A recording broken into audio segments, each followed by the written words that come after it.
வணக்கம், நமஸ்காரம். Welcome to Shantha பாட்டி சமையல். இன்றைக்கி உங்களுக்கு ஒன்று சொல்லித்தரப்போகிறேன். என்ன தெரியுமா? இப்போ மணத்தக்காளிக்காய் சீசன் வந்துடுது, வாங்கி வச்சுக்கோங்க.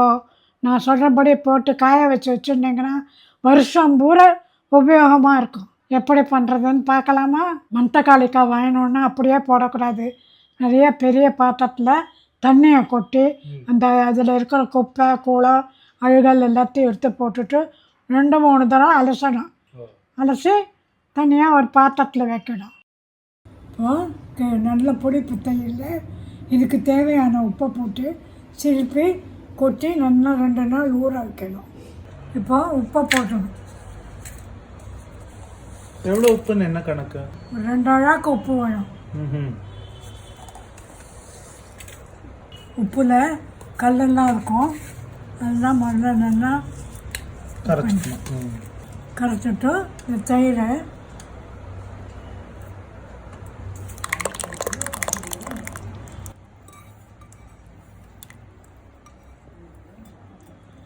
நீ பாருங்க, நீ நல்லா கல்லுக்கெல்லாம் இருக்கக்கூடாது.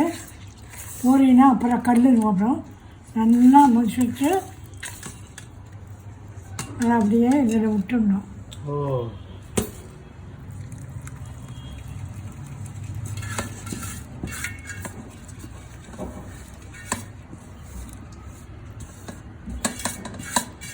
நல்லா மேலே கிழியுமா பெரட்டணும். காத்தால பார்த்தீங்கன்னா தண்ணி விட்டுண்டு முதல்ல ஊறின்னு இருக்கும். காத்தால அது 2 கரண்டியை போட்டு நல்லா கலரி வைக்கணும். பாருங்க, மிச்சத்தை வீணாக்காமல் கொஞ்சோண்டு, ரொம்ப விடாதீங்க.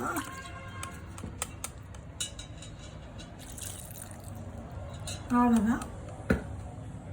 நைட் ஃபுல்லாக மூடி வச்சுருக்கோம்ல, பத்தல்பமா நல்லா மேலும் கீழமா கலரி விடணும்.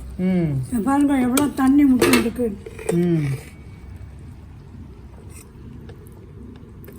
ஓ சரி.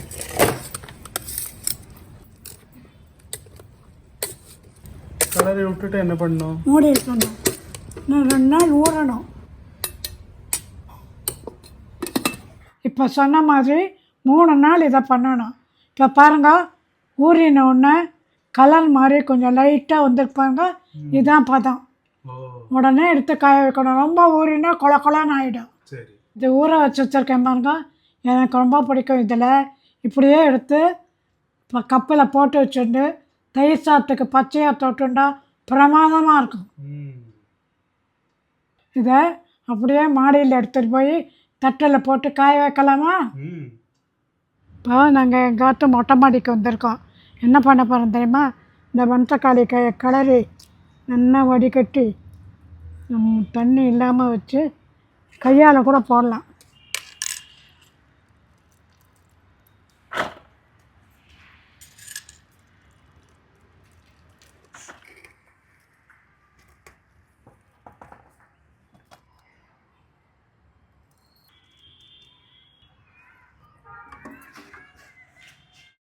இப்போ எல்லாத்தையும் வடிகட்டி மோர் இருக்கு பாருங்க, காய வச்சுருக்கோமே, அதை என்ன பண்ணணும், சாயங்காலம் மறுபடியும் இதில் போட்டு கலப்பி நல்லா ஊற வச்சுட்டு காத்தால காய வைக்கணும். மறுபடியும் காய வைக்கணும். அந்த தயிரெல்லாம் இழுக்கிற வரைக்கும் காய வைக்கணும். இப்போ 4 நாள் ஆயிடுத்து காய வச்சது. எப்படி கலகலான்னு நல்லா இருக்குது பார்த்தீங்களா? கரான்னு இருக்குது பாருங்க. அப்படி தான் இருக்கணும்.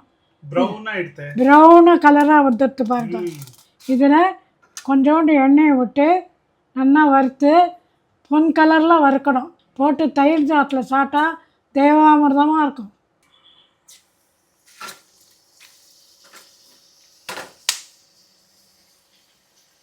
ப்ரௌன் கலராக இருக்குது, முத்தாக இருக்குது பாருங்க.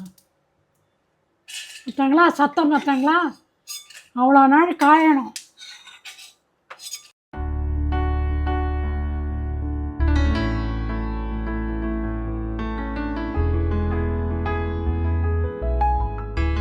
பார்த்தாங்களா எவ்வளோ அழகாக இருக்குது.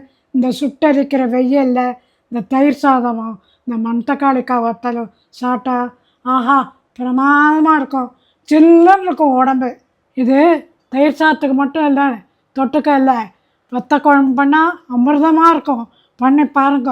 இப்போ வயிறு சரியில்லைன்னு வச்சுக்கோங்க, சுட சாத்தை ஒரு கப்பில் வச்சுக்கோங்க, கொஞ்சம் நெய்யை விட்டுக்கோங்க, இதை வறுத்து போட்டு 2 உருண்டை பிசிஞ்சு சாப்பிட்டா வயிறு பொறுமெல்லாம் எல்லாம் சரியாக போயிடும், அஜீரணம்லாம் போயிடும். அவ்வளோ நல்லது.